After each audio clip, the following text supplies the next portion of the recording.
Okay guys, so this is a video I haven't made before. This is where it all began. So here's the deal, you guys. Back in 2019, I was 25 years old.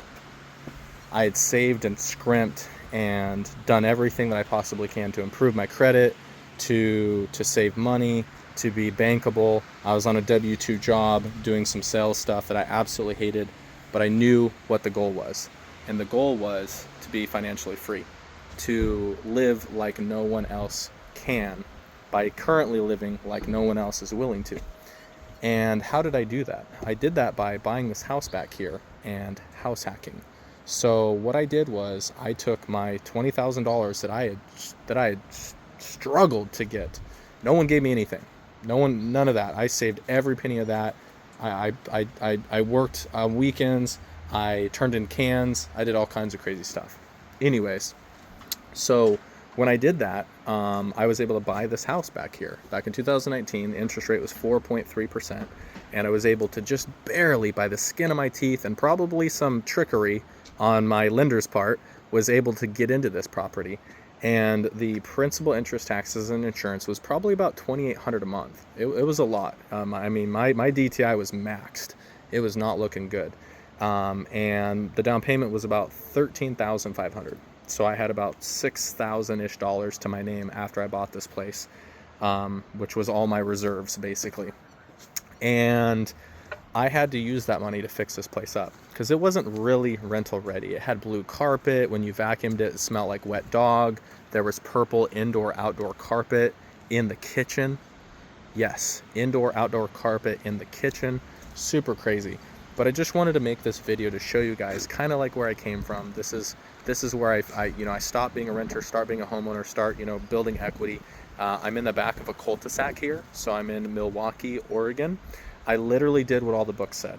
I got the biggest loan I could possibly qualify for that I could manage, and I probably didn't do that very well. I probably overstretched myself, but I bought in the best neighborhood I could afford, and I bought the worst house in the best neighborhood that I could afford.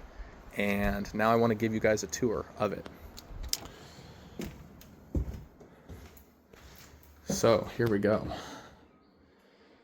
So we were doing pad splits and room shares before it was cool back in 2019.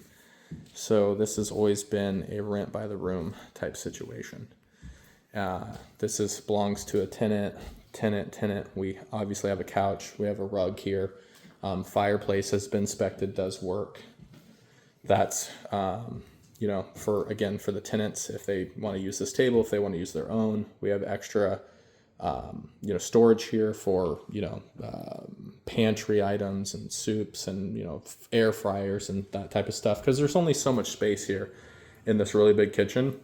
As you can see, upstairs is a 3-bed, 2-bath.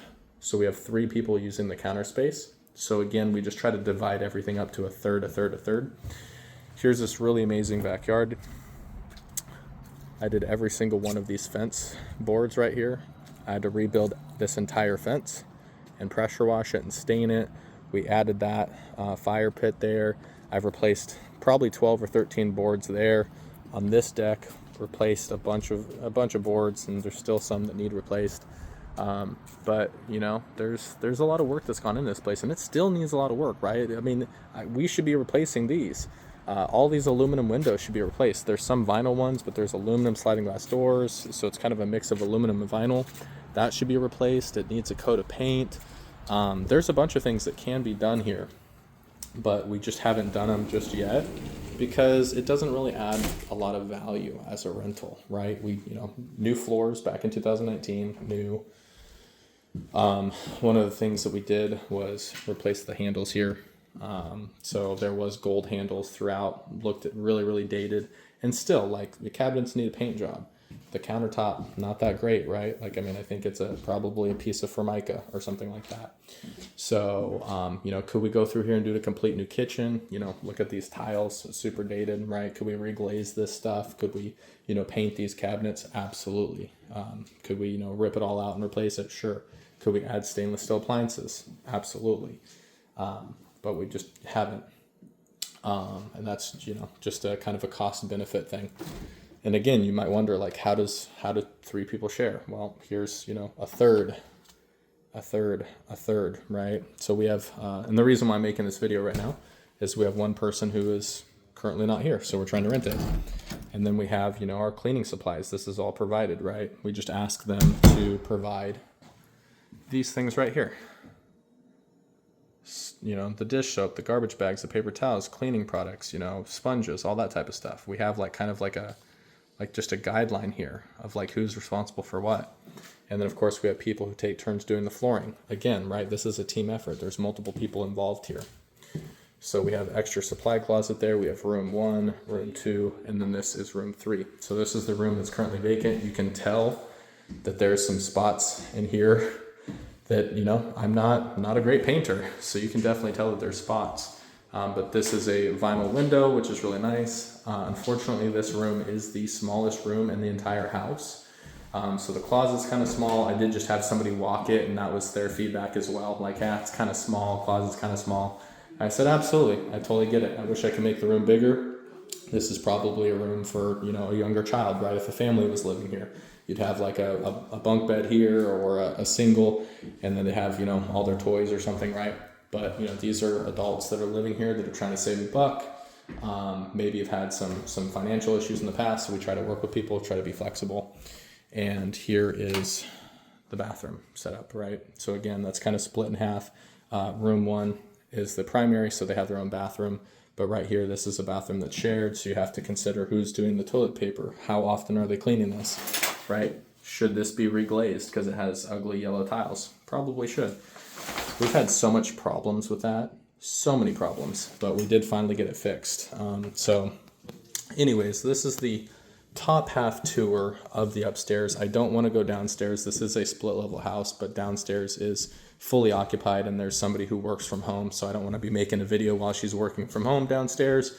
But anyways, just kind of wanted to give you guys a little bit of feedback where it all started. This is self-managed property.